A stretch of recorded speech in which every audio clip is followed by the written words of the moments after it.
Hello everyone and welcome to Vlinko's channel. In today's video I will show you how to fix quick access not working in Windows 11. And now, let's get started.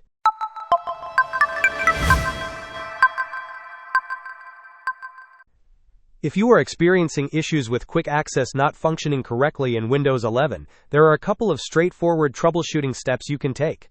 Recently, the way quick access is displayed has seen minor adjustments. Previously a distinct section, it is now integrated within the Home tab in File Explorer.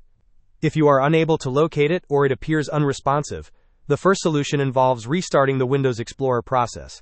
To do this, you will need to open the Task Manager. You can find it by searching for Task Manager in the Windows search bar and selecting it from the results. Once the Task Manager window appears, scroll down the list of processes until you locate Windows Explorer. It might be listed under Background Applications. Right-click on the Windows Explorer process and then select the Restart option. This action will refresh the File Explorer and often resolves minor glitches. Alternatively, a full system restart can also resolve this issue. To restart your computer, right-click on the Start button. From the menu that appears, select the Shutdown or Sign Out option and then choose Restart. Allowing your computer to fully shut down and then boot back up can clear out temporary errors that might be affecting quick access. Hope this was helpful.